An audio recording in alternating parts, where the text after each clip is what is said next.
à toutes et tous et bienvenue dans le Collimateur, le podcast consacré aux questions de défense et aux conflits armés, un podcast associé au Rubicon et réalisé en partenariat avec le Centre des études de sécurité de l'IFRI et avec le soutien de la DGRIS du ministère des Armées. Aujourd'hui pour ce nouvel épisode de Zone d'opération bien chargé. Les opérations, en tout cas bien visibles, bien médiatiques depuis quelques jours, depuis bientôt une semaine. J'ai le plaisir d'être avec, à nouveau, comme toujours, avec Joseph Enrotin, rédacteur en chef de DSI Magazine. Bonjour. Bonjour. Joseph. Pour parler donc de Spiderweb, cette opération particulièrement spectaculaire, particulièrement réussie, qui a frappé l'aviation stratégique russe, puisqu'elle a frappé notamment des bombardiers stratégiques, des Tu-95, des Tu-22 essentiellement, qui sont alors les Tu-95, portent aussi potentiellement de la dissuasion, mais bon, moins que les Tu-160 qui, eux, n'ont pas été touchés. Et donc, ce mode opératoire particulièrement marquant, particulièrement médiatique, avec ces camions qui se sont infiltrés avec des drones jusqu'au cœur du territoire russe, drones qui ont ensuite été relâchés, qui se sont guidés entre guidage à distance visiblement par le réseau cellulaire russe, et en même temps, il a été sous-entendu que peut-être qu'ils auraient été en phase finale guidés par IA. Peut-être des IA, il y a eu cette idée qu'ils auraient été entraînés à reconnaître des bombardiers russes sur des silhouettes de certains musées de l'air ukrainien. Voilà, dites-nous, évidemment, ça a saisi tout le monde, c'est toujours extrêmement frappant et c'est incontestablement une défaite sur le plan médiatique pour les Russes. Ça attaque un peu, disons, l'image d'invulnérabilité des Russes dont ils jouaient beaucoup en cette période de négociation ou de pré-négociation. Mais dites-nous peut-être ce que vous en avez pensé de cette campagne qui est, bon, en même temps, taper des appareils dans la profondeur stratégique de l'ennemi et notamment taper des avions à terre. C'est pas non plus quelque chose de sans précédent dans l'histoire militaire, c'est le moins qu'on puisse dire. Alors, c'est effectivement pas sans précédent. Je pense en particulier à l'étude d'un major américain qui était paru en 95, si je dis pas de bêtises, et qui disait qu'en fait, entre 1945 et 1995, lui, il avait recensé en fait plus de 600 attaques terrestres ou quasi terrestres, hein, à coups de mortier, etc., depuis l'extérieur des bases, visant en fait des bases aériennes, et lui mettait au compteur des pertes plusieurs milliers d'appareils. Et donc, in On peut fine, dire que en c'est fait, vraiment un grand classique de la question de la supériorité aérienne, de la puissance aérienne. C'est là depuis le début du XXe siècle, cette question. Aujourd'hui, on se figure ça avec les chasseurs qui abattent les avions ennemis, mais historiquement, ça a toujours été de très loin le plus facile d'éliminer une aviation ennemie à terre plutôt que dans les airs. C'est valable aussi pour des navires, je le dis en passant. exactement. En fait, dans des logiques d'espace fluide, en fait, on n'est jamais complètement dans un espace fluide. Il y a toujours un ancrage solide, toujours un ancrage à terre. Et en fait, c'est un combat d'interface. C'est là où se produisent les effets. Et donc, effectivement, oui, commencer à aller garer des camions avec des conducteurs russes, en fait, qui ont juste été missionnés. Finalement, ils étaient engagés pour conduire ces camions, s'arrêter à des points précis pour faire leur pause. Et puis, tout à coup, les gens voient sortir des maisonnettes qui sont en train de transporter. Voit sortir effectivement les drones qui vont attaquer. Finalement, on est dans une version finalement un peu améliorée de ce qu'on pouvait constater en Afghanistan notamment, avec pas mal d'attaques à la roquette, au RPG, au mortier, etc., qui visaient systématiquement les bases aériennes, alors depuis l'extérieur. Là, ici, la nature même du drone FPV fait qu'on peut travailler à plus longue distance, donc ne pas se garer à proximité vraiment immédiate des bases. Et en fait, c'est peut-être pas le résultat in fine, le BDA in fine, qui est le plus intéressant. Alors oui, effectivement, le fait qu'il y ait 10, 15 appareils, alors bon, voilà, il y a quelques photos satellites, etc., qui sont sorties. Donc effectivement, on n'est pas sur la quarantaine d'appareils détruits ou endommagés qui avaient été évoqués initialement. Ça ressemble un peu plus vraisemblablement à la moitié, avec des degrés d'endommagement divers. Alors, il y a certains qui sont vraiment irrécupérables, d'autres, bah, on verra bien. Mais l'effet principal, finalement, il découle du mode d'action lui-même, finalement, où on se retrouve avec une logique de bleu hit, entre guillemets, une logique de bleu hit où il s'agit de faire en sorte que chaque camion potentiellement devienne suspect. La Bleu Et Hit, je vais préciser, c'est une Mmh. référence à la guerre d'Algérie, à cette opération qui est célèbre où les Français, les forces armées françaises avaient réussi à instiller le doute au milieu des combattants FLN sur des combattants qui auraient éventuellement trahi et qui seraient éventuellement en train de collaborer avec les forces coloniales françaises, donc, et donc qui a provoqué des purges absolument massives à l'intérieur du FLN, sans légitimité aucune, mais simplement instiller le doute chez l'ennemi, en fait, ça l'amène à faire plus de bêtises parfois que de l'attaquer directement. Voilà, exactement. Faire en sorte de diviser, de fractionner l'ennemi, bah, c'est du Sun Tzu dans le texte, hein, voilà, de créer ça et de créer en l'occurrence, bah, une suspicion à l'égard de tout camion. Alors, bah, dans un premier temps, évidemment, les Russes vont fouiller, vont fouiller, vont fouiller. La question, c'est est-ce que les Ukrainiens vont répéter ce type d'opération de manière justement à faire perdurer ce doute, à créer, bah, du chaos logistique en fait, hein, parce que, bah, forcément si votre camion se fait arrêter 2 fois, et cetera, ça va perturber tous les flux logistiques, ça va occuper pas mal de policiers et puis si vous ne le faites pas quelque part, bah, c'est politiquement parlant, ça finit par se voir que vous vous faites attaquer à l'intérieur. Donc ça crée une espèce de jeu, de pression politique, de pression sur les structures, de sécurité qui est en soi très, très intéressant. Et ce qui est intéressant également, c'est l'avantage politique, pour les Ukrainiens finalement de la conduite de ces frappes. On peut préciser que donc le bilan provisoire, en tout cas établi par Benjamin Gravis, qui est écrit très régulièrement dans les pages de Mmh. DSI, c'est donc 8 TU-95, 4 TU-22 et un Antonov 12. Antonov, c'est des transports de troupes. Avec cette question, cette polémique sur est-ce qu'il y aurait des Beriev A-50 qui auraient été détruits. Donc les A-50, pour le coup, c'est ce qu'on appelle enfin, c'est les mainstay, enfin, c'est des avions de Avion. guerre aériens qui Mmh. ont été importants, parce qu'il y en a 2 qui ont effectivement été abattus au début de la guerre par les Ukrainiens. Et ça, pour le coup, c'est des capacités qui sont beaucoup plus échantillonnaires chez les Russes et qui sont, si 2 avaient vraiment disparu, ça aurait été très notable. Il semblerait que ce soit des pièces enfin des appareils qui étaient de toute façon hors service Voilà. et stockés à vocation à être cannibalisés pour prendre des pièces détachées pour d'autres appareils. Donc tout ça pour dire que c'est significatif, c'est en même temps une petite partie d'un parc qui est quand même assez large de bombardiers stratégiques russes, mais qui évidemment, évidemment déjà ça fait mal, hein, ça pique toujours un peu, et puis il faut le voir peut-être dans une continuité plus longue, c'est-à-dire avec toutes les campagnes de frappe précédentes, la frappe ce qui a suivi depuis peu sur le pont de Crimée, c'est-à-dire voilà, il faut peut-être l'insérer dans cette volonté ukrainienne permanente et en ce moment qui monte en puissance de frapper les points névralgiques et les centres, notamment les centres stratégiques de l'arrière russe, quoi. Alors oui, tout à fait. En fait, il y a, depuis, maintenant, depuis 2023, il y a une vraie campagne aérienne stratégique, ukrainienne. Alors évidemment, elle va pas se faire avec des bombardiers, elle va pas se faire avec des avions de combat. Elle se fait avec très, très peu de missiles de croisière, mais par contre, elle va se faire à coups de drones, heu, de surface, sous-marins, de drones aériens type, YUAV et cetera et c'est vrai qu'on a vu les Ukrainiens cibler, un certain nombre d'éléments qui sont vraiment sensibles dans le dispositif, dans le système, en fait, russe, avec une concentration sur les raffineries qui a été assez efficace. Entre janvier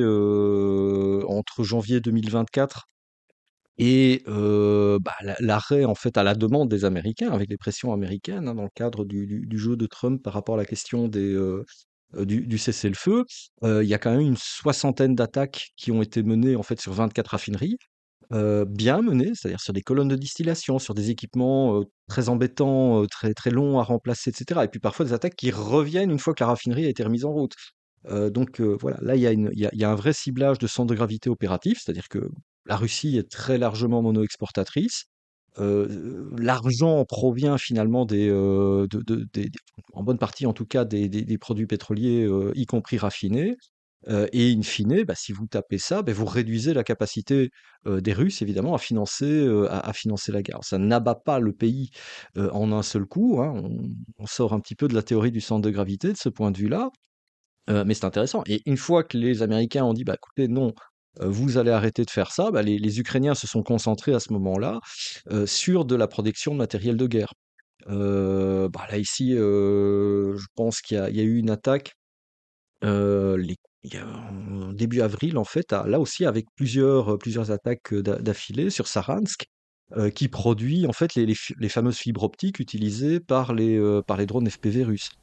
Et toutes ces Ça, on peut entreprises-là, préciser que donc les drones Mhm. FPV ont un peu changé de technologie depuis quelques temps. Ils sont filoguidés par un fil en fibre optique, ce qui les rend imbrouillables, notamment ininterceptables, et que donc faut quand même la produire cette fibre optique, et que donc ça fait partie de nouveaux équipements qui deviennent de plus en plus sensibles dans leur production chez les Russes, quoi. C'est ça, tout à fait. Et comme il n'y a pas non plus des tas d'entreprises qui fabriquent ces fibres optiques, bah, Saransk, on s'aperçoit que finalement, c'est celle qui est la plus fiable. Que les produits de Saransk étaient réputés comme étant les plus fiables. Donc on voit bien qu'il y a une logique de ciblage, il y a une vraie logique de ciblage chez les Ukrainiens, qui ne se privent pas non plus d'aller attaquer des bases aériennes, parce que c'est vrai que si on se focalise sur Spiderweb, bah, il y a eu toute une série d'attaques. Je pense que Saratov a été tapé 3 fois durant le mois de mars, et en particulier pas tellement les bombardiers en l'occurrence, mais en l'occurrence les dépôts de munitions avec des missiles de croisière KH-101, bah, qui sont les missiles utilisés, enfin une partie des missiles utilisés pour aller taper les villes, les villes ukrainiennes. Et c'était pas la première fois non plus que des bases sur le territoire russe, des bases aériennes sur le territoire russe étaient ciblées. Donc il y a une vraie continuité, une vraie logique, contrainte évidemment par la disposition bah, de systèmes. Typiquement pour Saran, ce qui a été utilisé, c'est des A-22, donc il faut imaginer une espèce d'ULM biplace qui a été dronisé. Voilà, on a remplacé le poids des humains par 100 kilos d'explosifs. C'est pas mal, mais c'est toujours pas la charge d'un scalp, par exemple, hein. On n'est pas sur une demi-tonne, on n'est pas sur 250 kilos. On est quand même sur une certaine limitation de ce point de vue-là, mais avec des Ukrainiens qui disent aussi très clairement, notre missile anti-navire Neptune, on est en train de le convertir en missile de croisière, en missile d'attaque terrestre. On travaille sur du balistique, on travaille sur des choses qui finalement nous ont été interdites quelque part pendant très longtemps par les Américains, par les Européens, Ou et en tout cas pas livré, parce que ça faisait pas partie des livrées. produits interdits au don, enfin qui étaient hors ce qui était légitime, ou du moins plaisant de donner aux Ukrainiens, et du coup ils se mettent à remplacer ça par une production indigène, appelons ça comme ça. Voilà. Et là, évidemment, bah, on fait face à un paradoxe politique, c'est que quelque part, on a cherché à contrôler l'escalade, hein, pour reprendre les termes américains de l'époque, mais on a cherché à contrôler l'escalade, mais quelque part, les Ukrainiens, eux, ont des besoins, et donc ils sont passés outre, et donc à force de trop vouloir contrôler, in fine, on contrôle évidemment pas leurs travaux sur le balistique, sur les engins de croisière, ce genre de choses.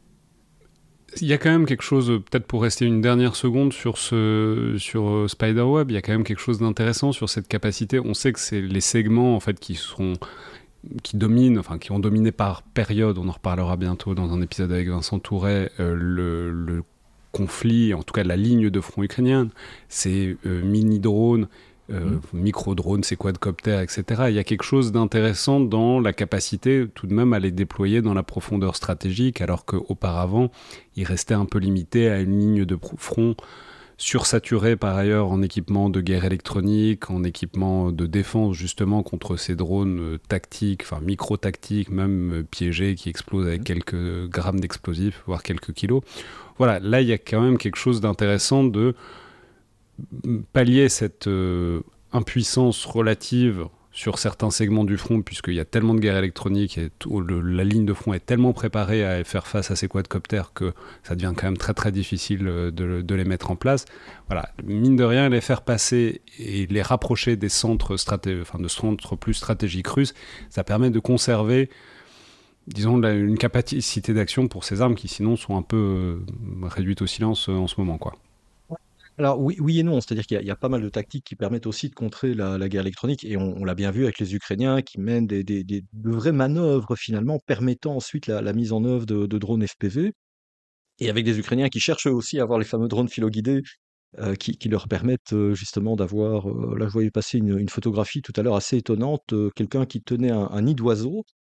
Et manifestement, en fait, les oiseaux récupèrent les filaments comment dirais-je, de fibre optique finalement pour faire leur nid.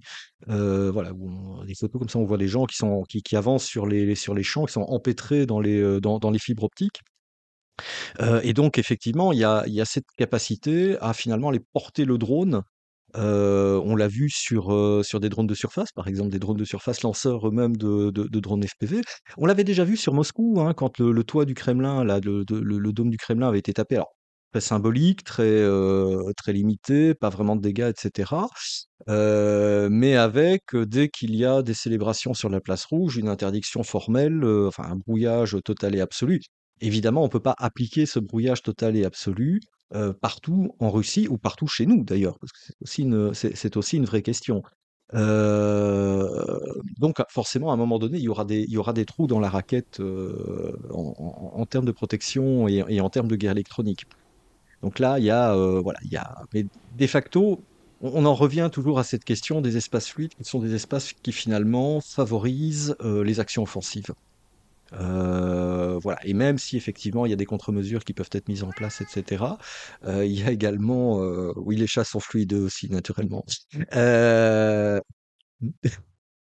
et donc, in fine, oui, ça induit des capacités à aller frapper. On voit bien, hein, chez nous, on fait pas mal d'essais aussi. On voit des drones FPV qui sont largués depuis des hélicoptères, ce genre de choses, qui permettent du coup d'aller frapper plus dans la profondeur, et avec des drones FPV dont la portée, même leur endurance, j'allais dire leur autonomie, mais leur endurance est telle que, bah, voilà, on peut les faire travailler sur 15-20 kilomètres, voire plus. Hmm. Faut peut-être rajouter à tout ça l'attaque, la nouvelle attaque contre le pont de Crimée, qui est encore extrêmement spectaculaire. C'est pas la première, hein, mais celle-là, Mhm. c'en est une belle quand même. Voilà, disons, comment est-ce que vous mettez ça en séquence C'est-à-dire, il y a évidemment une séquence médiatique qui est relativement évidente, qui est Mhm. que, par ailleurs, enfin, qui est évidemment dans le contexte des négociations ou des semi-négociations qui se déroulent en ce moment à Istanbul.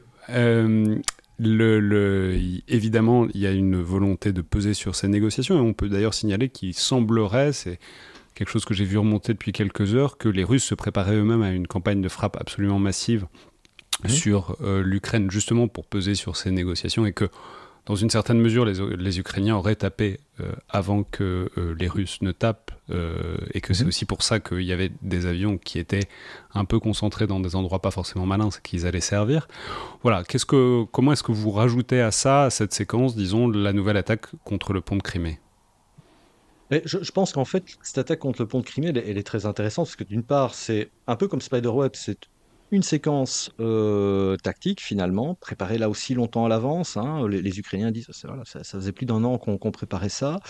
Euh, Donc d'une séquence qui finalement intervient avec une forte visibilité médiatique, avec des avantages politiques pour les Ukrainiens. Les Ukrainiens sont quand même dans une situation tactique qui est pas simple sur le terrain. Il y a une crise de commandement, bah, on en parlait la fois dernière, qui est en train de se développer, chez eux. Donc faut afficher du résultat. Et aussi bien avec le coupon de Crimée qu'avec Spiderweb, bah, finalement on affiche un résultat assez éclatant. Là, je disais tout à l'heure que Trump considérait Spiderweb comme, je cite, badass, comme opération, etc. Bon, et de facto, la question c'est de savoir aussi Avec quel Trump, effet faut souvent se demander est-ce que ça plairait à un gamin de 8 ans. Si la réponse est oui, en général, ça va lui plaire aussi. Et ouais, du coup c'est comme ça qu'il faut peser sur les centres de décision américains, visiblement. mais je pense, oui, c'est ça. Il faut du clinquant, il faut de l'impressionnant, il faut ce genre de choses. Et en l'occurrence, je pense que cette opération, en fait, plus particulièrement sur le pont de Crimée, elle était aussi censée avoir des effets au plan opérationnel, cette fois-ci, parce qu'on a eu concomitamment, alors on en a un peu moins parlé, mais là aussi une nouvelle série d'attaques sur les lignes ferroviaires, sur les ponts, notamment les ponts de Dzankoï. Vous savez, la Crimée n'est pas complètement rattachée finalement, en tout cas, elle ne l'est qu'en certains points au reste du continent. Donc il y a des ponts qui sont essentiels pour les liaisons ferroviaires, sachant que les Russes travaillent énormément pour la logistique avec le ferroviaire. Et donc, la grande question, évidemment, par rapport au pont de Crimée, c'est à quel point le pont est-il déstabilisé? Est-ce qu'il y a, bon, manifestement, il n'y a pas eu d'autres charges qui ont été, ou alors si elles ont été placées, elles n'ont pas détonné. Mais finalement, est-ce que les Ukrainiens n'étaient pas engagés aussi dans une campagne, certes très visible, politiquement avantageuse, mais cherchant également une interdiction des lignes de communication russes, en l'occurrence?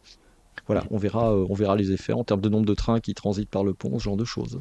C'est intéressant parce que effectivement, on voit depuis quelques heures que visiblement, alors certes, ils n'ont pas du tout envie de parler des bombardiers, etc. Mais par contre, les Russes, ils parlent des saboteurs sur les lignes de chemin de fer, ce qui donne quand même, mine de rien, une sorte d'indice sur l'importance que ça a, ce pion logistique en quelque sorte, pour leur déplacement et pour leur soutenabilité, disons, des opérations quand même. Ouais, on parlait de concentration de force, notamment vers Soumy, etc., de l'ordre d'une cinquantaine de milliers de Russes. Bah, voilà, il faut leur donner des munitions. Euh, à défaut de leur donner beaucoup de soutien médical ou alimentaire ou ce genre de choses. Donc il y a besoin de gros volumes logistiques. On voit aussi bah, sur le compte Twitter de l'Atech, par exemple. L'Atech, en fait, c'est une organisation qui opère une opération de guérilla, finalement, une organisation de guérilla qui opère sur les arrières russes, donc en Ukraine occupée, et qui s'occupe de faire des sabotages, qui a éliminé un certain nombre d'officiers, etc., etc. Et on voit que depuis quelques semaines, l'Atech communique beaucoup plus. Ils ont fait brûler, un répartiteur de signaux, ils ont fait, sauter un truc, et cetera, et cetera. Et donc se dessinent effectivement les lignes, les linéaments d'une campagne d'interdiction avec les moyens du bord. Et donc voilà, c'est intéressant à observer. Ce qui va être intéressant, évidemment, ça va être de voir la place que vont prendre notamment l'aviation. Alors c'est vrai que les Ukrainiens ont déjà perdu 3 F-16, mais ils sont déjà en train d'en recevoir de la part des Néerlandais qui viennent d'envoyer tous ceux qui devaient encore envoyer. Avec de plus en plus d'utilisation, en tout cas de ce que j'observe, de bombes GBU-39. Alors c'est pas complètement anodin. En fait, la GBU-39, c'est une arme planante, hein, c'est la Small Diameter Bomb, guidage GPS. Et pendant tout un temps, elles n'étaient pas efficaces. Les Russes parvenaient à bien les brouiller. Et depuis, et donc les A2SM, les Hammer fonctionnaient beaucoup mieux. Mais depuis un petit temps, on voit beaucoup plus de SDB qui tombent effectivement bah, sur des concentrations de munitions, sur des postes de commandement russes, ce genre de choses. Donc, voilà, ça montre qu'il y a peut-être un petit regain de la part de l'aviation. Alors, un coup de bombe planante, évidemment, on n'est pas sur un champ de bataille type Centre-Europe dans les années 80, mais avec un regain de ce point de vue-là. À voir évidemment comment ça va être utilisé, sachant qu'évidemment, dans le même temps, les Russes mettent le paquet sur les villes ukrainiennes qu'il faut défendre, politiquement parlant. C'est très problématique de délaisser une ville. On l'a bien vu pendant la Deuxième Guerre mondiale. Dès qu'il y en a eu besoin, les Allemands, finalement, ont reconcentré leur aviation de chasse, ont surinvesti finalement dans la défense aérienne de leur ville, et ça a eu des incidences ailleurs sur le front. Donc évidemment, les Russes cherchent finalement à pousser la défense aérienne ukrainienne dans ces retranchements. Donc à voir quels seront les choix qui seront effectués par les Ukrainiens de ce point de vue-là. On peut mentionner, parce qu'on n'en a toujours pas parlé, est-ce qu'on a vu les Mirage 2000 qui ont donc été livrés aux Ukrainiens?